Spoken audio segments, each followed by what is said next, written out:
YCP నేతలకు హిందువులన్నా వారి మనోభావాలన్నా మొదటి నుంచి ఎందుకో చులకన చిన్నచూపే. బూతుల మాజీ మంత్రిగా పేరొందినటువంటి కొడాలి నాని అయితే గతంలో హిందూ దేవుళ్లను అత్యంత దారుణంగా అవమానించాడు, మనందరికీ తెలుసు.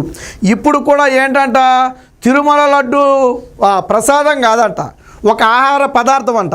కాబట్టి మీరు జంతువుల కొవ్వు కలిసిన లడ్డూని తిన్నందుకు మీరేం బాధపడక్కర్లేదు అంటే ఆయన దృష్టిలో ఏంటంటే మనం మాంసం ఎలా తింటున్నామో, ఆ చికెను మటన్ ఎలా తింటున్నామో ఇది కూడా అలా తిన్నట్టేనని బహుశా ఆయన ఉద్దేశమేమో.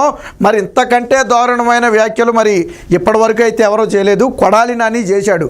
మీరెవరూ బాధపడొద్దు, ప్రసాదం కాదు ఒక పదార్థం, ఒక ఆహార పదార్థం అంటే అందరూ ఆకలిస్తే ఎలా తింటారో ఇది కూడా అలా తినేదే, కానీ మీరేం బాధపడొద్దని బహుశా ఆయన ఉద్దేశమేమో.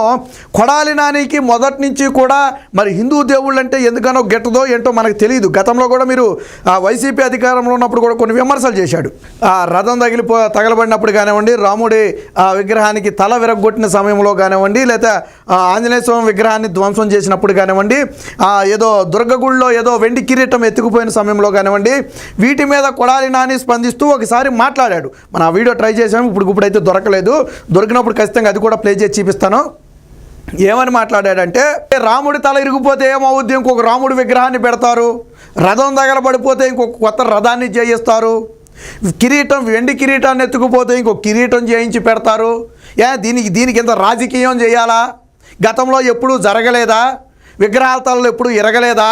రథాలు ఎప్పుడు తగలబడలేదా అని ఒక తీవ్రమైన వ్యాఖ్యలు చేస్తే అప్పుడు భక్తులు తీవ్ర ఆవేదన వ్యక్తం చేశారు. వైసీపీకి ఆ రోజుల్లో అది తీవ్ర డ్యామేజ్ జరిగింది. తర్వాత ఆ డ్యామేజ్ని కవర్ చేసుకోవడానికి నా ఉద్దేశం అది కాదు, కొత్త ప్రభుత్వం పెడుతుందని నా ఉద్దేశం అని చెప్పి తప్పించుకునే ప్రయత్నం చేశాడు.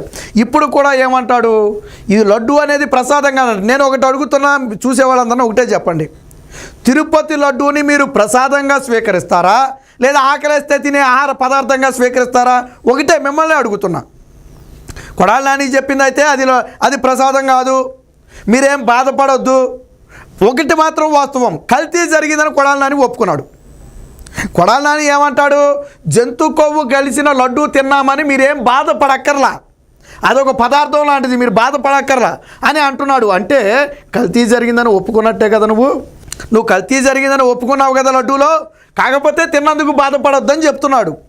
నీకంటే ఎలాగా సిగ్గు శరం లేదు, సంస్కారం లేదు, దేవుడు అంటే భక్తి లేదు, భక్తుల విశ్వాసాల మీద నమ్మకాల మీద నీకు ఏమాత్రం ఇది లేదు.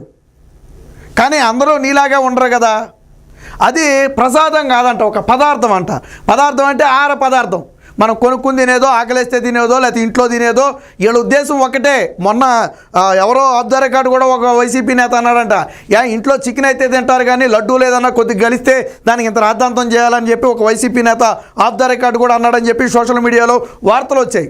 అంటే వీళ్ళు ఎంతకు బరి తెగించారు అంటే, ఆ దేవదేవుడు వెంకటేశ్వర స్వామి ప్రసాదాన్ని ఒక పలుకు కూడా కింద పడకుండా తినాలని చెప్పులు తీసి భక్తి శ్రద్ధతో కళ్ళగద్దుకుని తింటారు. ఒక పలుకు కూడా అది ఎంతో భాగ్యంగా భావిస్తారు.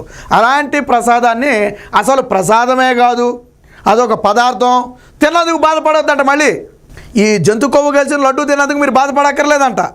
అది నేను చెప్పట్లా, నిన్న కొడాలి నాని చెప్పాడు. మరి ఇప్పుడు చెప్పండి, వైసీపీ నేతలకి హిందువుల మనోభావాలన్నా గౌరవం ఉందా? అన్ని మతాలని గౌరవించాలి, ఎవరి సాంప్రదాయాలు వాళ్ళకు ముఖ్యం. నేను వేరొక సాంప్రదాయాలు నేనేం కించపరచను. క్రిస్టియన్ది వాళ్ళకు ముఖ్యం, ముస్లిమ్స్ది వాళ్ళకు ముఖ్యం, ఇంకోటిది ముఖ్యం. అలాగే హిందువులకు ముఖ్యం.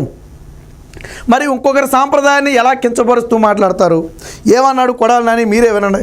ఎవరు కూడా మేమేదో అపచారం చేశామనో, లేకపోతే జంతువులు కొవ్వు కలిసినటువంటి ఆహారం తిన్నామనో, ఆహారం అంట వినండి ఒకసారి, ఎవరు కూడా బాధపడాల్సినటువంటి అవసరం లేదు. ఇది జంతువులు కొవ్వు కలిసినటువంటి ఆహారం తిన్నామనో, జంతువులు కొవ్వు కలిసినటువంటి ఆహారం తిన్నామనో, జంతువులు కొవ్వు కలిసినటువంటి ఆహారం తిన్నామనో ఎవరు కూడా బాధపడాల్సినటువంటి అవసరం లేదు. ఇది విన్నారు కదా, జంతువుల కొవ్వు కలిసినటువంటి ఆహారం అంట, ఇది ప్రసాదం కాదు, ఆహారం అంట. తిన్నామని బాధపడవద్దు, మీరేం బాధపడవద్దు. కొడాలి నాని చెప్పేది అదే. అంటే కల్తీ జరిగిందని ఒప్పుకున్నాడా లేదా కొడాలి నాని? వైసీపీ ఇప్పటివరకు అసలు కల్తీయే జరగలేదంది కదా, కానీ కొడాలి నాని కల్తీ జరిగిందని ఒప్పుకున్నాడు.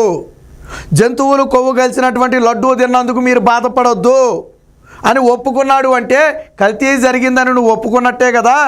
కల్తీ జరగకపోతే అసలు మీరు తిన్న లడ్డూలో ఎటువంటి కల్తీ లేదు, మీరు తిన్నటువంటి ప్రసాదంలో ఎటువంటి కల్తీ లేదు, మీరు బాధపడొద్దని చెప్పాలా. ఏది మీరు చెప్పిన లెక్క ప్రకారం కలవకపోతే. కానీ నువ్వేమన్నావు, జంతువుల కొవ్వు కలిసినటువంటి లడ్డూ తిన్నందుకు బాధపడొద్దు. లడ్డూ కూడా కాదు, ప్రసాదం కూడా కాదు, పదార్థం అంట, ఆహార పదార్థం కావచ్చు. వినండి ఒకసారి. ఇది జంతువుల కొవ్వు కలిసినటువంటి ఆహారం తిన్నాము. ఆహారం, జంతువుల కొవ్వు కలిసినటువంటి ఆహారం తిన్నాం. లడ్డూని ఎవరైనా ఆహారం అంటారా? మీకు వెంకటేశ్వర స్వామి దగ్గరికి వెళ్ళి మీరు ఒక ప్రసాదం లడ్డు ఏమని అడుగుతారా, ఆహారం లడ్డు ఏమని అడుగుతారా? ఎవరైనా మీకు చేతిలో పెడితే ప్రసాదం లడ్డు ప్రసాదం అని పెడతారా, ఆహార ప్రసాదం అని పెడతారా? ఏమని పెడతారు మీ చేతిలో? వీళ్ళకి తెలియక కాదు, కొడాలి నానికి తెలియక కాదు, తెలిసే. కల్తీ జరిగిందని కూడా ఆయన ఒప్పుకున్నాడు కదా. జంతువులు కొవ్వు కలిసిందని మీరేం బాధపడొద్దు, అది తిన్నారని మీరేం బాధపడొద్దు అన్నాడుగా. అంటే ఈయన ఉద్దేశం ఏంటంటే జంతువులు కొవ్వు కలిస్తే మాత్రం ఏమవుతుంది, అది ఒక ఆహార పదార్థం. ఎన్వి లాంటిది అనుకోండి, నాన్ వెజ్ అనుకోండి, అలాంటి పదార్థం ఏమవుద్ది, అది కదా వీళ్ళ ఉద్దేశం. మరి ఇలాంటి వాళ్ళందరినీ ఏం చేయాలి? రాష్ట్రం నుంచి వెలేయొద్దా? భక్తుల మనోభావాలకు గౌరవం ఇవ్వకుండా ఈరోజు ప్రపంచవ్యాప్తంగా కోట్లాది మంది హిందువులు అపచారం జరిగిందని బాధపడుతుంటే, జరిగిన తప్పుని నిర్లజ్జగా నిస్సిగ్గుగా ఇలా ఒప్పుకోవడమే కాకుండా బాధపడొద్దు, అది ప్రసాదం కాదు ఆహార పదార్థం అంటున్నారు అంటే మరి ఇది వైసీపీ బరితెగింపు కదా. మరి దీనికి వైసీపీ నేతలు ఏం సమాధానం చెప్తారు? వైసీపీ నేతలు ఏం సమాధానం చెప్తారు? రెండు విషయాలు కొడాలి నాని చెప్పాడు. ఒకటి, కల్తీ జరిగిన మాట వాస్తవమే, ఆయనే ఒప్పుకున్నాడు. మీరు కల్తీ జరిగిన లడ్డూ తిన్నందుకు ఆహారం తిన్నారని బాధపడొద్దు అన్నాడు, అంటే కల్తీ జరిగిందని ఒప్పుకున్నాడు. రెండోది, అది ప్రసాదం కాదు ఆహారం అంటున్నాడు. మరి ఈ రెండూ కూడా ఈరోజు హిందువుల మనోభావాలను మరింత తీవ్రంగా ఇబ్బంది పెట్టాయి. వైసీపీ నేతలు ఒక తప్పును కప్పిపుచ్చుకోవడానికి మరొక 10 తప్పులు చేస్తున్నారు. కొడాలి నాని ఈరోజు మాట్లాడిన మాటల మీద హిందువులు తీవ్ర స్థాయిలో ఆగ్రహావేశాలు వ్యక్తం చేస్తున్నారు. కొడాలి నానికి నిజంగా చిత్తశుద్ధి ఉంటే, హిందువుల మనోభావాల మీద గౌరవం ఉంటే, ప్రజల ఆకాంక్షల కోసమే మీ పార్టీ పనిచేస్తుందని మీరు అనుకుంటే ఖచ్చితంగా కొడాలి నాని ఈరోజు బహిరంగ క్షమాపణ చెప్పాలా. తిరుమల లడ్డూ మీద చేసినటువంటి ఈ వ్యాఖ్యలకు కోట్లాది మంది హిందువులకు కొడాలి నాని బహిరంగ క్షమాపణ చెప్పాలా. ఎందుకనంటే నువ్వు లడ్డూని అవమానించావు, కల్తీ జరిగిందనే నువ్వే ఒప్పుకున్నావు, అది ప్రసాదం కాదు ఆహార పదార్థం అని చెప్పి అవమానించావు. ఇది ఒకరికో ఇద్దరికో చెందింది కాదు, ఏదో ఒక ప్రాంతానికో ఇంకో ప్రాంతానికో చెందింది కాదు, యావత్ ప్రపంచవ్యాప్తంగా ఉన్నటువంటి హిందువుల మనోభావాలకు చెందినటువంటి అంశం. ఖచ్చితంగా కొడాలి నాని చేసిన ఈ వ్యాఖ్యలను తక్షణమే వెనక్కి తీసుకోవాలి, బహిరంగ క్షమాపణ చెప్పాలి. గతంలో కూడా కొడాలి నాని డిక్లరేషన్ సమయంలో కూడా ఒక మాట మాట్లాడాడు. జగన్మోహన్ రెడ్డి ముఖ్యమంత్రిగా ఉండగా డిక్లరేషన్ మీ అమ్మ మొగుడు చంద్రబాబు నాయుడు అమ్మ మొగుడు ఏమన్నా పెట్టాడా? ఎప్పటి నుంచో ఉంది. డిక్లరేషన్ ఇవ్వాలని ఏమన్నా రాజ్యాంగంలో రాసిందా? ఎందుకు డిక్లరేషన్ ఇవ్వాలి జగన్మోహన్ రెడ్డి? ఇవ్వకపోతే భక్తి లేనట్టేనా అని వితండవాదం చేశాడు. గతంలో కూడా జగన్మోహన్ రెడ్డి తిరుమలకు డిక్లరేషన్ ఇవ్వకుండా వెళ్ళాడు.